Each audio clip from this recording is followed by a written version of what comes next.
Discuss करते हैं एक बहुत ही इम्पॉर्टेंट टॉपिक जो है बफर सॉल्यूशन।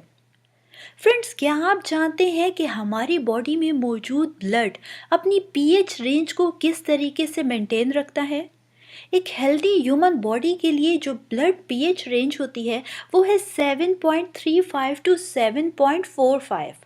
और अगर इस पीएच रेंज में स्लाइट डिस्टर्बेंस भी आ जाए तो इसके रिजल्ट में हमारी डेथ कॉज हो सकती है। तो फ्रेंड्स, किस तरीके से ब्लड जो है अपनी इस पीएच रेंज को मेंटेन रखता है, तो याद रखें कि हमारा blood naturally as a buffer behave करता है। और अगर इसमें थोड़ा से एसिडिक या बेसिक चीज़ कोई एंटर भी हो जाती है तो वो इसके इफ़ेक्ट को कैंसल आउट करता है और अपने ब्लड की पीएच को मेंटेन रखता है। बफर ना सिर्फ हमारे ब्लड में एक अहम रोल प्ले करते हैं बल्कि हमारी इंडस्ट्रियल प्रोडक्शन, चाहे वो लेदर इंडस्ट्री हो, चाहे पेपर इंडस्ट्री हो, या इसके अलावा और बहुत सी एप्लीकेशंस बफर की हैं। यही वजह है कि आज हमने सिलेक्ट किया है जो टॉपिक वो है buffer solution.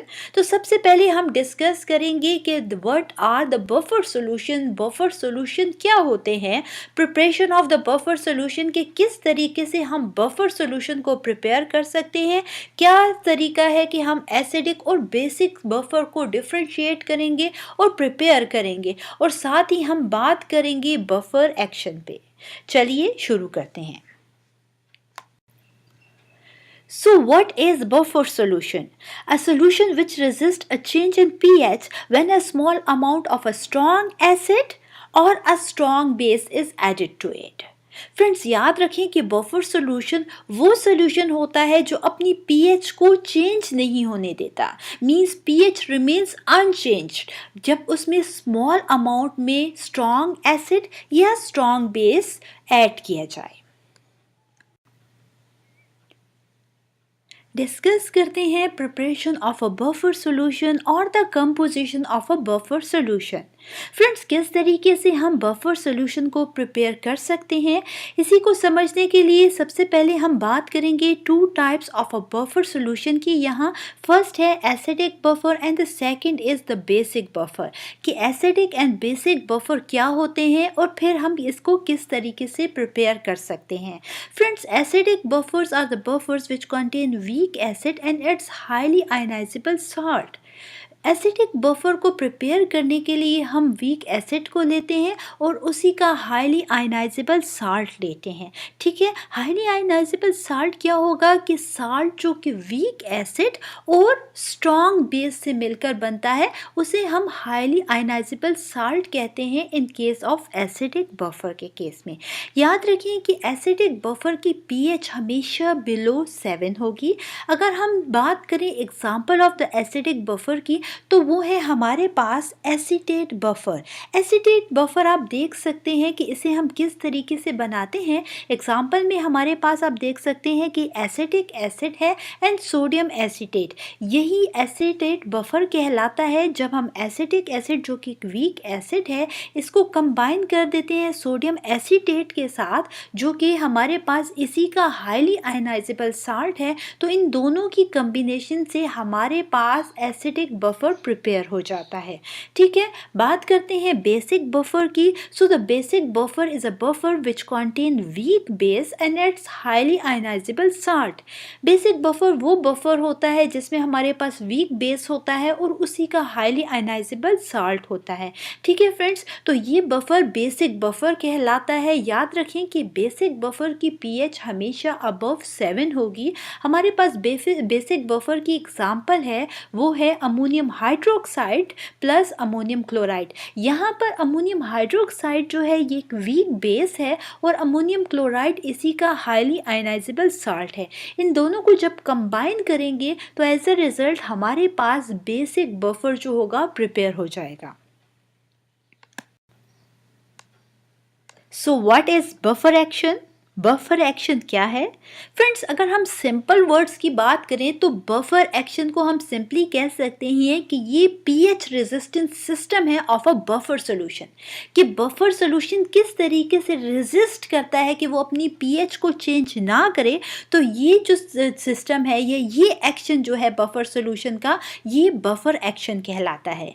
Bye definition, the resistance offered by a buffer solution to change in the pH on the addition of an acid or a base is called a buffer action। कि वो resistance जो offer करता है buffer solution कि अपनी pH को change ना करे जब उसमें स्मॉल अमाउंट में एसिड या बेस को ऐड किया जाए, तो इस रेजिस्टेंस को बफर एक्शन कहा जाता है। डिस्कस करते हैं buffer action in acidic buffer कि किस तरीके से एसिडिक बफर अपनी पीएच को मेंटेन रखते हैं जब उसमें स्मॉल अमाउंट में एसिड या बेस को ऐड किया जाए। फ्रेंड्स, एसिडिक बफर वो बफर होते हैं जो कि weak acid and its highly ionizable salt से बनाए जाते हैं। यहाँ पर हमारे पास वीक एसिड है acetic acid and its highly ionizable salt है सोडियम एसीटेट। ठीक है फ्रेंड्स, अब क्या होता है कि एसिडिक एसिड एक वीक एसिड है, यही वजह है कि ये स्लाइटली डिसोसिएट होगा आयंस में और हमारे पास acetate ions and the hydrogen ion formation करेंगे।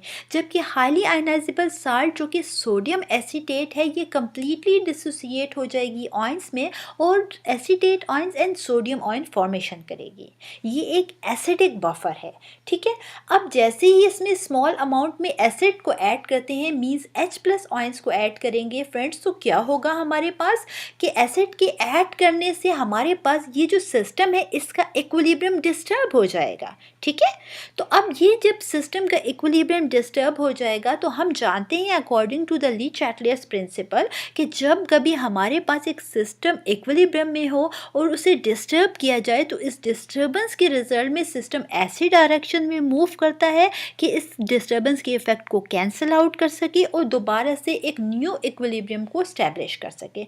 तो हाइड्रोजन आयन के ऐड करने से, एसिड के ऐड करने से क्या होगा, ये hydrogen ion immediately acetate ions के साथ कंबाइन करेंगे। आप देख सकते हैं फर्स्ट रिएक्शन में कंबाइन हो रहे हैं और ये हमारे पास वीक एसिड यानी एसिटिक एसिड फॉर्मेशन करेंगे ताकि ये जो डिस्टर्बेंस क्रिएट हुई है इस इक्विलिब्रियम में, इसको कैंसिल आउट कर सके और दोबारा से एक न्यू इक्विलिब्रियम को स्टैब्लिश कर सके।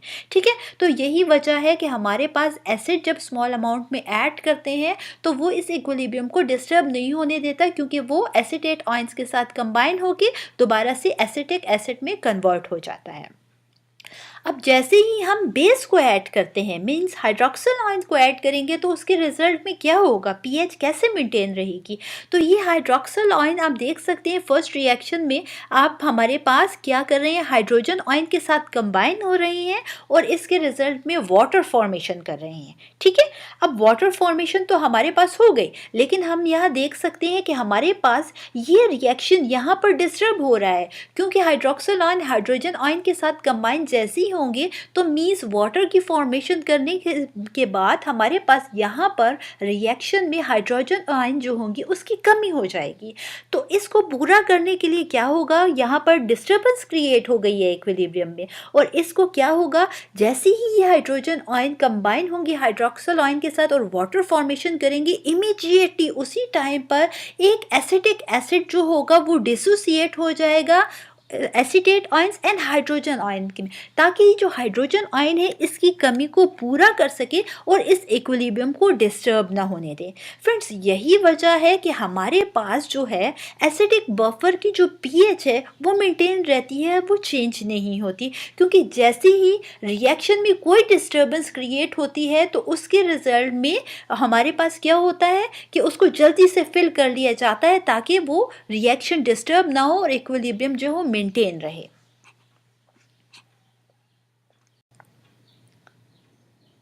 डिस्कस करते हैं buffer action in the basic buffer किस तरीके से बेसिक बफर्स अपनी पीएच को मेंटेन रखते हैं जब उसमें स्मॉल अमाउंट में एसिड या बेस को ऐड किया जाए। फ्रेंड्स, बेसिक बफर को बनाने के लिए हमें weak base and its highly ionizable salt की ज़रूरत है। यहाँ पर हमने अमोनियम हाइड्रोक्साइड को as a weak base and its highly ionizable salt हमने लिया है अमोनियम क्लोराइड को।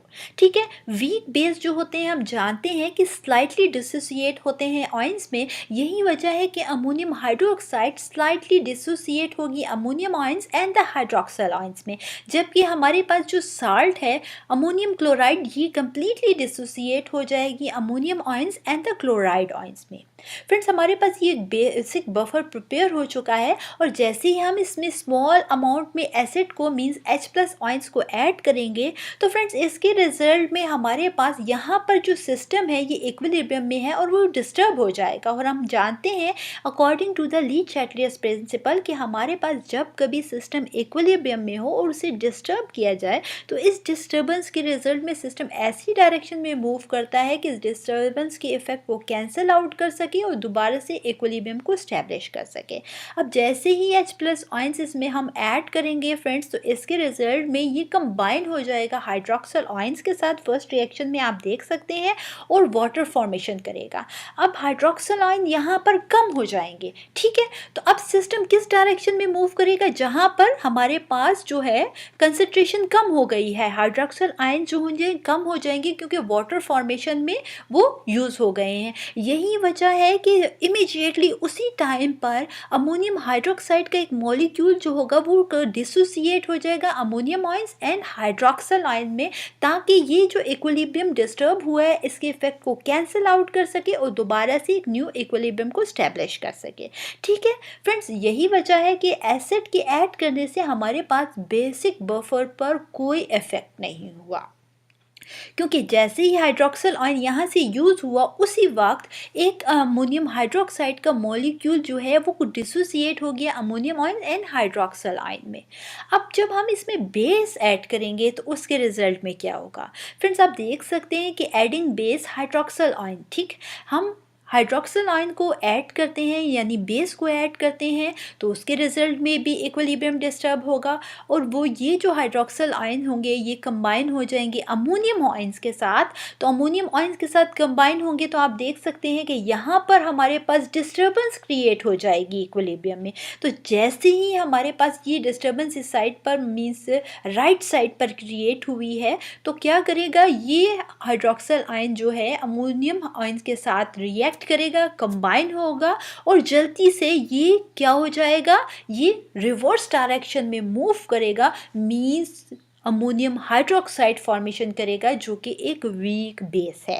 फ्रेंड्स, यही वजह है कि हमारे पास एसिड या बेस के ऐड होने से बफर सॉल्यूशन पर कोई इफेक्ट नहीं होता, क्योंकि हमारे पास इक्विलिब्रियम जो है उसको डिस्टर्ब नहीं होने देता ये बफर सॉल्यूशन। यही वजह है कि इसकी पीएच मेंटेन रहती है। Thank you friends, digital chemistry channel को सपोर्ट करने के लिए, लाइक करने के लिए और बेइंतहा प्यार और मोहब्बत से नवाजने के लिए। Once again thank you very much to all my friends and subscribers.